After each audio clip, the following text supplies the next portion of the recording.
안녕하세요. 살아가는 성도 여러분, 다시 만나서 반갑습니다. 한 주간 동안 잘 계셨지요? 네, 오늘도 저는 출애굽기 말씀으로 말씀을 전하도록 하겠습니다. 오늘 말씀은 출애굽기 12장 1절에서 28절입니다. 그리고 말씀 제목은 사인을 붙여야 살 수 있습니다. 사인을 붙여야 살 수 있습니다. 이런 제목으로 말씀을 전하도록 하겠습니다. 오늘은 출애굽기의 절정, 최고의 장면, 그 6월절 사건을 살펴보는 시간입니다. 이스라엘 민족에게 있어서 이 6월절은 이스라엘 국가가 탄생할 수 있도록 만들어진 사건입니다. 또 이 6월절 사건은 이스라엘 민족에게나 또 하나님에게도 잊을 수 없고 또 잊어서는 안 되는 그런 사건입니다. 이후 역사를 보면 이스라엘 역사에서 하나님은 이스라엘이 하나님을 버리고 다른 우상들을 섬기고 또 타락하고 하나님을 배반할 때마다 이 사건을 6월절 사건을 항상 언급하셨습니다. 문제가 있을 때마다 되풀이해서 하나님은 이 사건을 언급하시면서 이런 식으로 말씀을 했습니다. 내가 노예로 살던 너희를 어떻게 구원해서 내 백성으로 삼았는데 제발 그러지 마라. 너희가 나에게 이렇게 하면 안 된다. 너희가 나를 이렇게 대우하면 안 된다. 어떻게 너희들이 나한테 이럴 수가 있느냐. 제발 그때 애굽에서 너희를 구원했던 그때 그 은혜와 사랑을 기억하고 내게 돌아와라. 이렇게 하나님이 말씀을 하셨습니다. 예를 들어서 마음이 떠나서 단 사람에게 간 남편이나 아내에게 당신 나에게 그러면 안 돼. 우리 과거에 얼마나 사랑을 했는데 내가 당신을 위해서 얼마나 희생을 했는데 당신 그러면 안 되는 거 아니야? 하고 말하는 것과 같이 하나님도 이스라엘 백성들에게 그렇게 말씀하시곤 했었습니다. 하나님이 이렇게 말씀하실 때 하나님이 아쉬워서 그런 것이 아니라 그렇게 하면 이스라엘 백성들의 앞날이 어떻게 될 것을 뻔히 아시고 안타까워서 하시는 말씀인 것입니다. 여러분, 이스라엘 백성들이 타락하고 하나님을 멀리하고 우상을 섬기는 우상 숭배에 빠질 때 그 근본적인 이유는 바로 이 구원의 은혜, 구원의 하나님, 사랑의 하나님, 이 은혜를 잊어버렸을 때였습니다. 우리가 신앙생활을 하다가 자꾸 다른 것으로 빠지고 또 다른 것을 바라보고 하나님의 사랑에서 신앙에서 멀어지는 이유도 나를 죄와 사망에서 건지시고 구원하신 그 하나님의 은혜와 그 사건, 그 역사를 잊어버렸을 때입니다. 하나님을 만났던 그 첫사랑, 그걸 잊어버리고 그 첫사랑이 식어질 때 우리는 타락의 길로 가게 됩니다. 오늘 우리가 이 본문 말씀을 살펴보면서 하나님께서 나를 구원하신 그 사랑, 나를 위해서 피를 흘리고 죽어 제물이 되신 예수 그리스도의 은혜를 다시 기억하고 나의 신앙과 하나님을 향한 사랑을 다시 회복하는 그런 시간이 될 수 있기를 기도합니다. 자, 본문을 살펴보도록 하겠습니다. 11장에서 우리 지금 12장을 읽었는데 11장에서 하나님은 모세와 이스라엘 백성들에게 한 재앙을 내릴 것인데 이 재앙을 내리면 바로가 항복을 하고 이스라엘 백성들을 풀어줄 것이라고 이렇게 말씀을 하셨습니다. 근데 이 재앙은 사람이나 짐승의 장자가 죽는 재앙이고 또 이 재앙은 이스라엘 백성이나 애굽 백성이나 구별함이 없이 임하는 재앙이라고 이렇게 말씀을 했습니다. 그런데 이렇게 되면 이스라엘 백성들이 해방이 되어서 좋긴 하지만 이 재앙을 같이 당한다면 이스라엘 백성들에게도 큰 아픔이 아닐 수가 없습니다. 해방이 돼서 좋긴 하지만 이 재앙이 임한다면 그저 즐거워할 수만 없는 일입니다. 그런데 하나님은 오늘 우리가 읽은 12장에서 이 재앙을 피할 수 있는 방법을 이스라엘 백성들에게 가르쳐주고 있습니다. 그것이 1절에서 28절까지 나오는 내용입니다.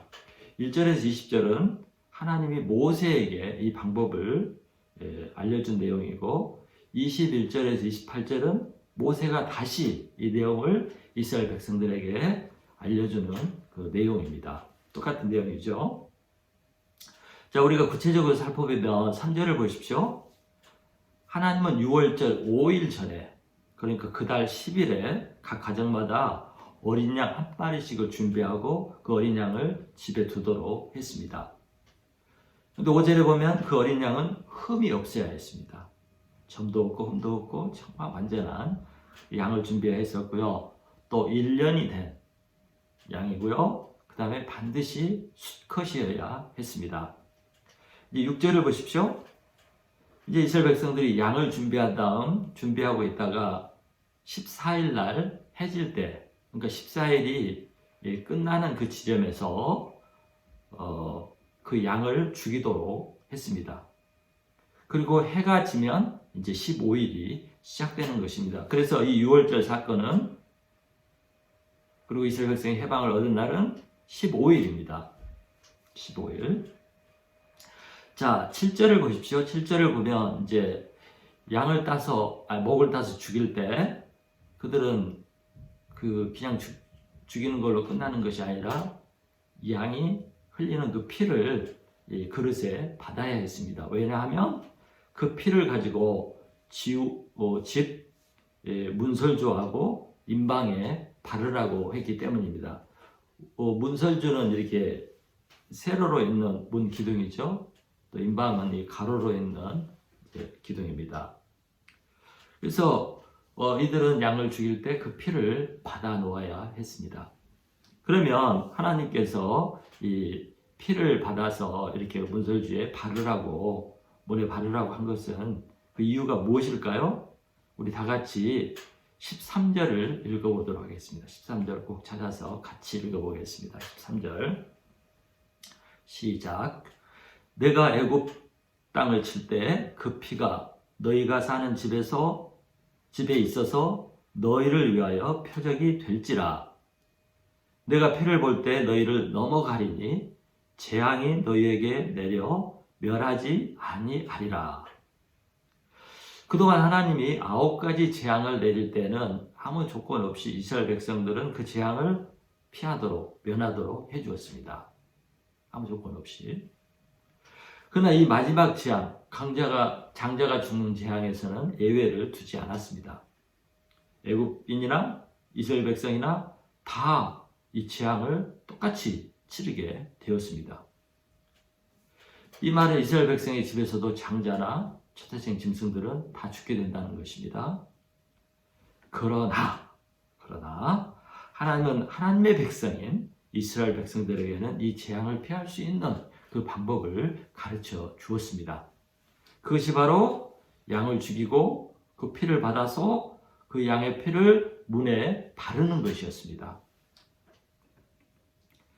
자, 15일 그 밤이 되면 그 밤에 이제 사망 권세, 죽음의 사자가 임하게 되었습니다. 근데 이 죽음의 사자는 정말 무서운 것이었습니다. 아무리 문을 꼭꼭 닫아도, 문에 못을 박고 못 들어오게 해도 이 죽음의 사자는 들어가서 장자를 죽였습니다. 또 장자가 아무리 사람이 찾지 못하는 그런 곳에 숨을지라도 죽음의 사자는 찾아내서 죽였습니다. 또 나는 장자가 아니에요. 아무리 둘러대고 거짓말을 해도 찾아서 죽였습니다. 또 어떤 사람은 멀리 도망을 치면 살 수 있을 거라고 생각했을지 모르지만 다 쫓아가서 죽였습니다. 그래서 이 재앙은 정말 무섭고 철저하고 완전한 심판이었습니다. 그래서 이 재앙을 피할 수 있는 사람은 한 사람도 없었습니다. 그런데 이 무서운 죽음의 사자가 달려들지도 못하고 찾아서 할지라도 죽이지 못하고 죽이려고 들어가고 싶어도 들어갈 수 없는 그런 집들이 있었으니 바로 양의 피가 발라진, 양이 죽어서 흘린 피가 발라진 그런 집들이었습니다. 죽음의 사자가 양의 피를 보는 순간 침범하지 못하고 공격하지도 못하고 그냥 피해서 넘어가 버리는 것입니다. 그래서 문에 양의 피가 발라진 집들은 이 무섭고 철저한 재앙에서도 안전했습니다. 구원과 죽음과 심판에서 구원을 받은 것이죠.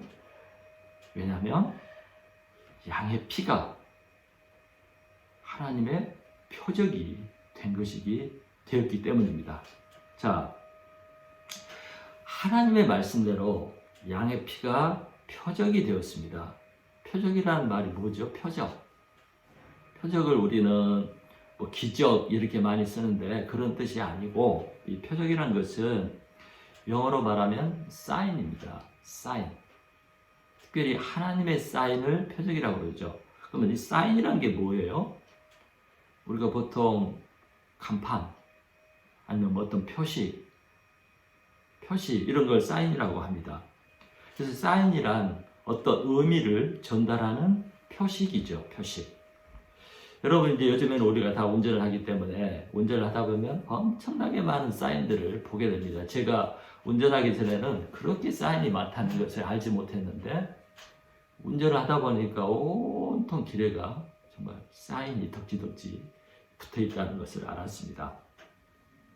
이 사인들은 운전을 하는 운전자를 위한 사인이죠. 그래서 이 사인이 말을 하지 않아도 운전자들에게 말을 해줍니다. 멈춰라, 출발해라, 왼쪽으로 가라, 오른쪽으로 가라, 또 그런가 하면 여기는 50km로 가라, 여기서는 30km로 가라, 아니면 여기는 100km로 가라. 또 어떤 것은 못 돌아가고 직진만 해라, 심지어 들어가지 마라 하는 이런 사인도 있습니다. 그래서 운전자들은 그 사인대로 해야 됩니다. 이처럼 문에 발라진 이 피가 죽음의 사자에게 집에 들어가지 말라고, 그 집에는 들어가지 말라고 하신 하나님의 사인이 된 것입니다. 그래서 그 집에 절대 들어가면 안 된다, 들어가지 말고 넘어가라는 그런 표식이었죠. 그래서 죽음의 사자가 막 죽이려고 각 집을 막 동네를 길을 이렇게 가다가 이 사인을 딱 보자마자 이 집에서는 들어가는 것이 아니라 넘어가는 것이구나 하고 넘어간 것입니다. 결국 이 피로 쓴 사인 때문에 이스라엘 백성들은 이 재앙에서 구원을 받았고, 그 결과 애굽에서 해방이 되었습니다. 지금 녹음을 하고 있는데 여기서 지금 공사를 하는지 소리가 막 들어가고 있습니다. 또 이 피가 발라진 이 사인을 볼 때 넘어가라는 그런 뜻은 무슨 뜻이 있냐면, 그 집에 죽어야 할 사람이 이미 죽었다는 것을 나타내는 사인입니다. 죽어버렸으니까 들어갈 필요 없다, 그냥 넘어가 하는 그런 뜻이 되는 것입니다. 여러분, 성경에서 자꾸 말하지만 이 피는 생명을 상징합니다. 하나님이 흠없고 점없는 어린 양을 죽이고 그 양의 피를 문에 바르라고 한 것은 바로 이 죽은 이 양이 죽어야 할 그 집의 장자를 대신해서 죽었다는 것을 표시하라는 것이었습니다. 여러분, 생명은 어떤 것으로도 대신할 수 없고 오직 생명으로만 대신할 수 있습니다. 성경에서 죄의 싹은 사망이라고 했어요. 죄를 지으면 생명을 잃게 된다는 것이죠. 그래서 죄를 지으면 생명을 내놓아야 합니다. 그러므로 내가 죄인이기 때문에 내가 살려면 누군가가 나를 대신해서 그 생명을 바쳐야 내가 살 수 있는 것입니다. 그래서 하나님은 이 어린 양이 장자를 대신해서 죽게 한 것이죠. 그러므로 이미 죽었다는 이 표시로 그 문에 피를 바르게 한 것입니다. 우리 집에는 죽었어, 장자가. 이 피가 그 표식이야 하고 피를 바른 것이죠. 그래서 죽음의 사자가 그 집을 들어가려고 했을 때 그 피를 보고 그 죽음의 사자가 이 집에서는 이미 죽어야 할 상자가 죽어버렸구나 하고 넘어간 것이죠. 자, 그러면 성도 여러분, 이것은 현재 우리에게 무엇을 가르쳐주고 있을까요? 제가 자꾸 반복해서 말씀을 드렸지만 이 6월절 사건은 철저하게 예수 그리스도의 십자가의 사건을 예표하는 것입니다. 그림자예요. 십자가 사건의 그림자, 모형인 것입니다. 6월절에 죽었던 그 어린 양, 피를 흘리고 죽었던 그 어린 양이 십자가에서 고난을 당하시고 피를 흘리며 죽으신 예수님을 상징합니다. 이 예수님의 피를 바른 사람은 이 피가 표적이 되어서 심판과 죽음을 면하게 되는 것입니다. 그래서 베드로전서 1장 18절, 19절을 보면 이렇게 말씀이 나와 있습니다. 너무 중요한 말씀이죠. 베드로전서 1장 18절, 19절. 너희가 알거니와 너희 조상이 물려준 헛된 행실에서 대속함을 받은 것은 은이나 금과 같이 없어질 것으로 된 것이 아니요 오직 흠없고 점없는 어린 양 같은 그리스도의 보배로운 피로 된 것이니라.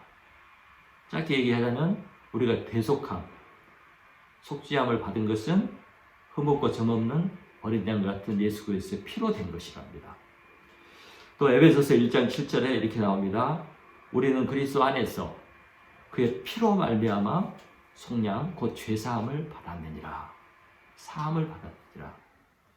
또 세례요한, 침례요한은 이렇게 말했습니다. 사람들에게 예수님을 소개할 때 보라, 세상 죄를 지고 가는 하나님의 어린 양이로다.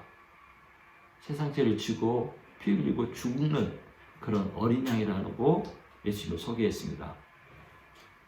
여러분, 이 세상 끝날에는 반드시 하나님의 심판, 곧 하나님의 판결이 있습니다. 재판이 있는 거죠. 우리가 이 세상을 떠나 우리의 영혼이 하나님 앞에 섰을 때 하나님 앞에서 우리는 재판을 받게 됩니다. 우리가 살았던 삶에 대해서 철저하게, 정확하게 하나님의 판결, 그걸 심판이라고 그러죠. 심판을 받게 되는 것입니다. 여러분, 우리는 작년에 유명한 한 사건을 겪었습니다. 바로 조국이라는 사람, 그 조국 장관의 사건을 1년 동안 이제 겪었는데, 저는 이 사건을 바라보면서 이런 생각을 했습니다. 그가 70여 차례 압수수색을 당했습니다. 그리고 언론과 또 검찰에 의해서 모든 것이 벗겨졌습니다. 그의 자신뿐만 아니라 그 가족, 아내, 그 집안, 친척, 자녀들의 삶이 백주에 낱낱이 다 드러났습니다. 많은 사람들이 다 그런 건 아니지만 그의 삶에 분노를 표하고 비난과 손가락질을 하는 것을 지켜보았습니다.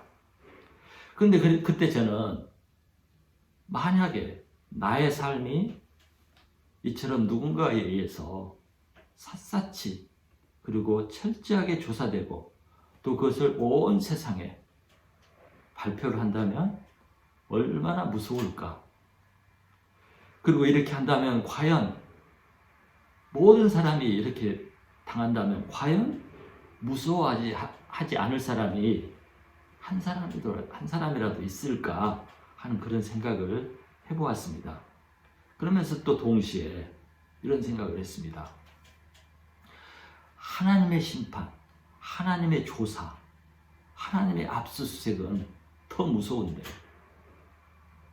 세상에서는 아무리 뒤져도 밝혀낼 수 없는 것들이 있지만, 숨겨진 것이 있고 드러나지 않는 것이 있지만, 하나님 앞에서 하나님의 조사가 임하면 그렇지 않은데, 하나님의 조사는 단 1초의 삶도 숨길 수 없이 다 드러나는데 그때 하나님 앞에 서면 그것이 다 밝혀지며 다 보여주면 얼마나 무서울까. 심지어 나의 숨은 생각과 나의 마음까지 다 드러나는데 무슨 생각을 하고 무슨 마음을 가지고 했는지, 또 남 모르는 곳에서 어떻게 했는지 이런 것이 다 드러날 텐데 하나님의 조사와 심판 앞에서 얼마나 무서울까 하는 그런 생각을 하게 되었습니다. 그러면서 두려운 생각이 엄습해 왔습니다. 여러분, 우리 인간은 모두가 죄인입니다. 유전된 죄성으로 말미암아서 어쩔 수 없이 죄인이기도 하고 또 사는 날 동안 70, 80평생, 90평생 우리가 수많은 죄, 마음으로 지은 죄, 생각으로 지은 죄, 입술로 지은 죄, 행동으로 지은 죄, 눈으로 지은 죄, 이런 모든 지은 죄 때문에 우리는 죄인입니다. 그러므로 이 죄의 결과인 이 심판에서, 판결에서, 이 재판에서 피할 수 있는 사람은 한 사람도 없습니다. 이 심판을 피해갈 수 있는 사람은 한 사람도 없습니다. 반드시 우리가 행하고 생각하고 범죄하고 생각과 마음으로 행한 모든 죄에 대해서 하나님의 판결을 받게 될 것입니다. 하나님은 그걸 다 드러낼 것입니다.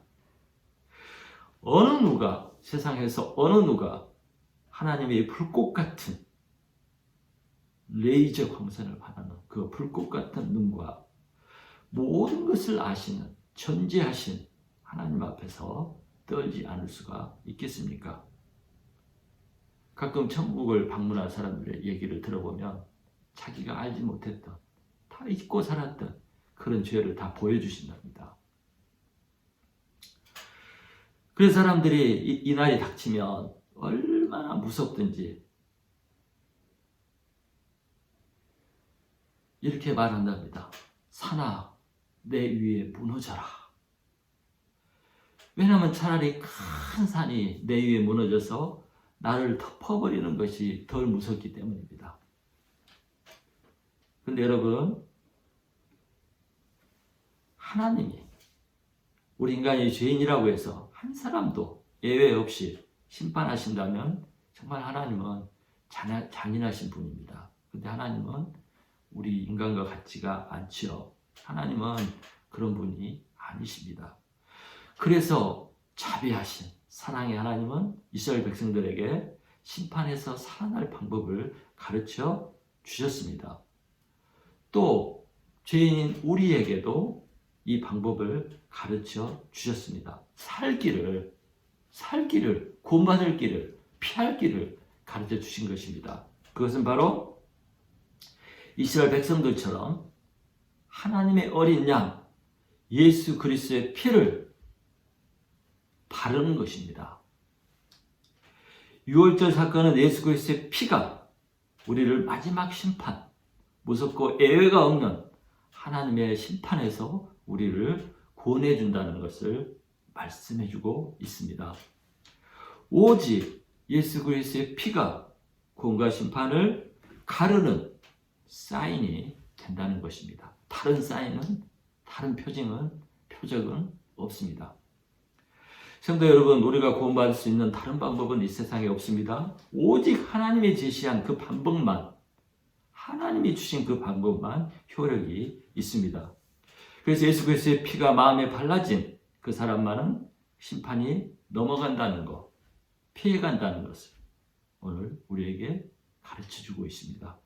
이것이 진리입니다. 왜냐하면 하나님이 이 심판의 주관자이시고 또 이 방법은 하나님이 우리에게 제시한 방법이기 때문입니다. 여러분, 죽음의 사자가 피를 보고 넘어갔다. 이 말은 그 집에 임할 심판이 면제되었다 하는 것이죠. 심판을 받아야 되는데 면제가 된 것이죠. 왜냐하면 피 때문에. 이런 심판이 면제되는 것, 이것을 성경에서는 용서받았다 이렇게 합니다. 용서를 받았다. 평범하고 쉬운 말로 얘기를 하면 봐준다.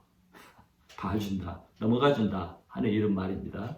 우리가 자식을 키우다 보면 자식들에게 이 말을 쓰는 경우가 있죠.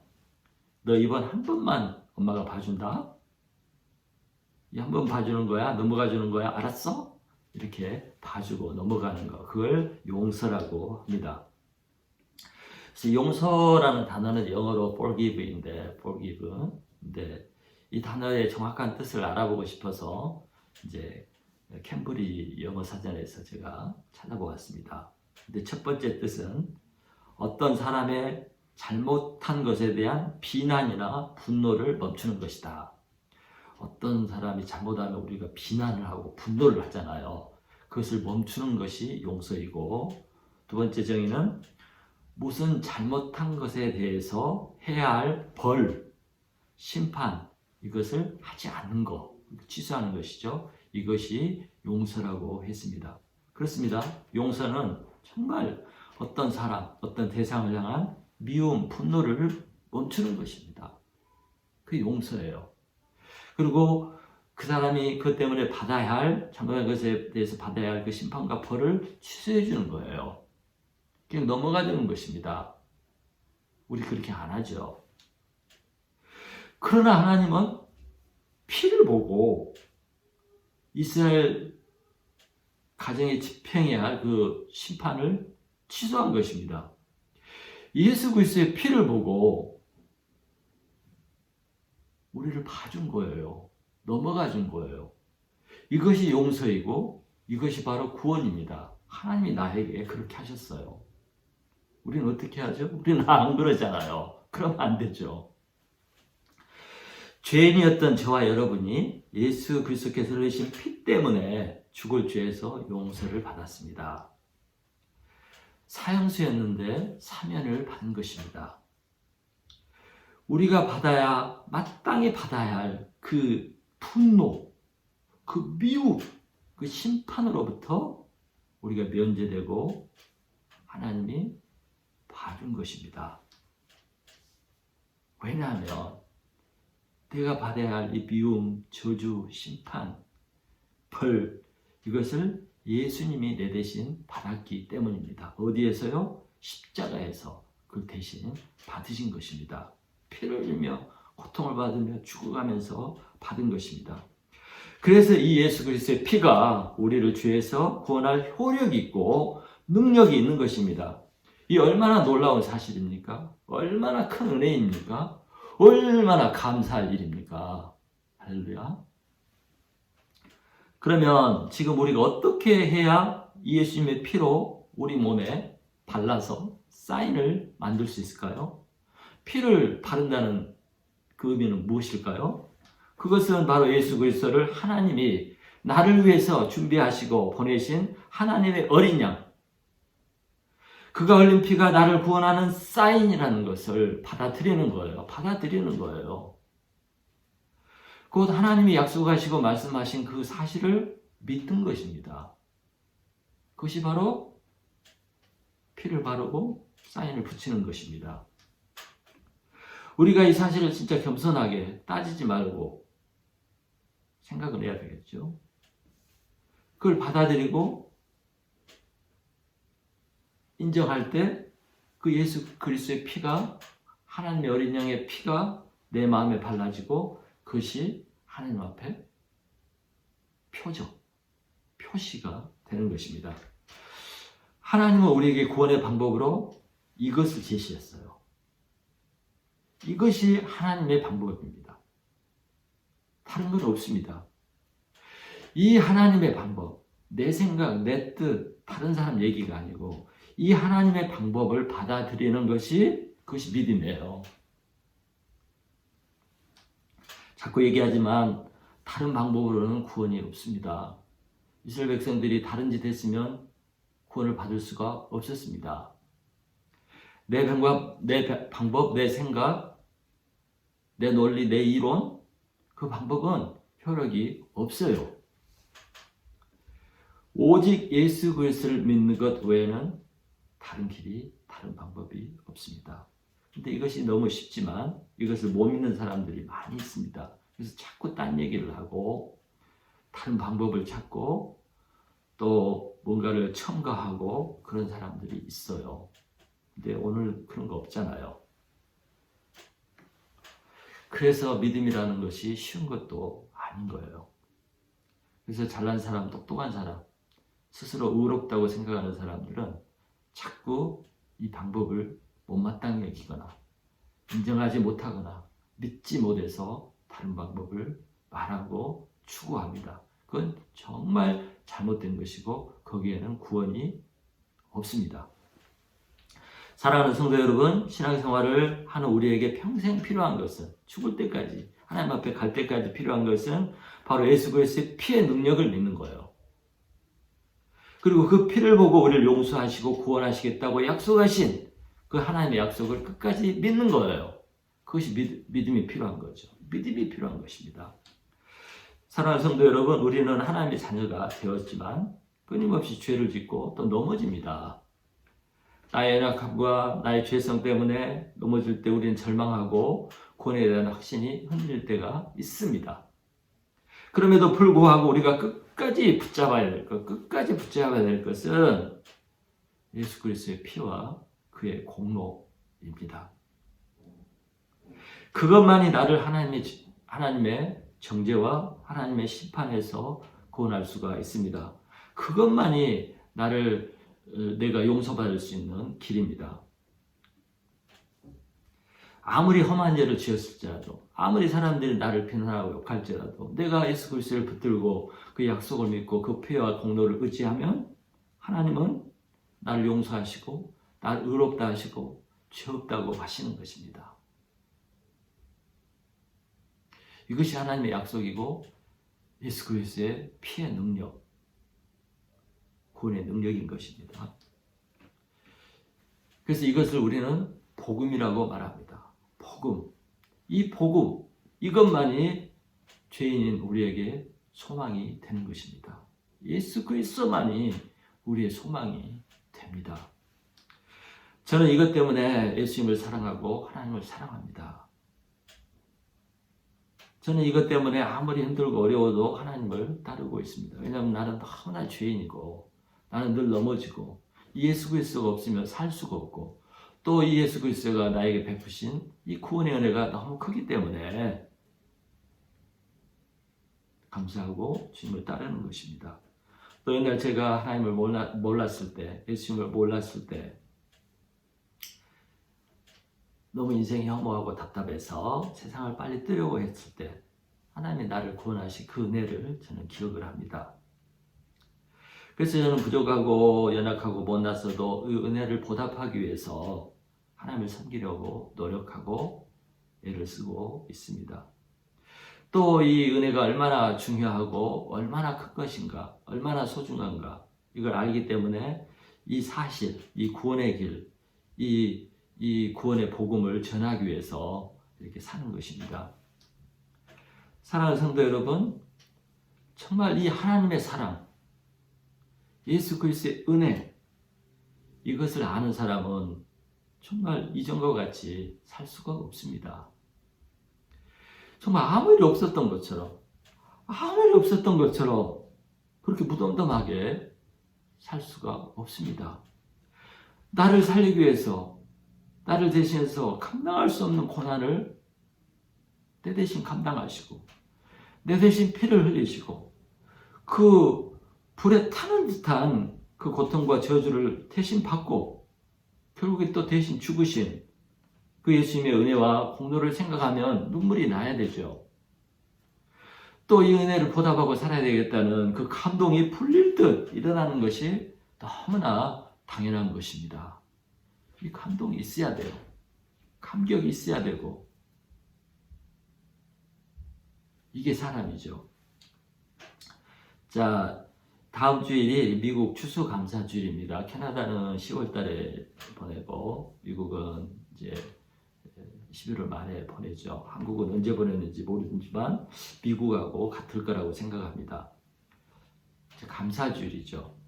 이 가을에 이 감사는 절기인 이때 뭘 해야 되겠습니까? 뭘 열심히 바치고 하는 것도 중요하지만 혼자 조용히 앉아서 하나님께서 내 인생에 찾아오시고 나를 구원해 주신 그 은혜, 나를 대신해서 고난 받으시고 목숨을 내어놓으시고 나를 사랑하신 그 예수 그리스도의 은혜를 정말 가만히 앉아서 조용히 묵상해보고 그 마음에 감동이 생길 때까지 생각해보는 그런 시간을 보내시기 바랍니다. 그리고 또 금년에 나와 내 가정에 베풀어 주신 그 은혜와 사랑을 한번 곰곰이 생각해 보면서 세어보시기 바랍니다.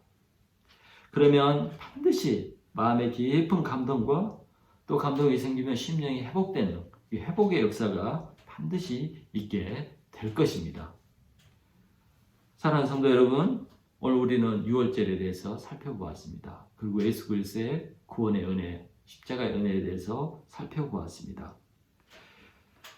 나를 위해서 죽으시고 고난받으시고 피 흘리신 예수 그리스도의 은혜, 또 그렇게 나를 구원하신 그 나의 유월절 있죠. 내가 구원받은 날, 내가 구원받은 그것을 깨달은 그거, 그 나의 유월절을 기억해보고 감사하는 그런 한 주간을 보내시기를 간절히 축원합니다.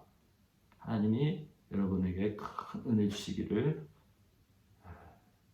기도합니다. 다음 주에 뵙도록 하겠습니다.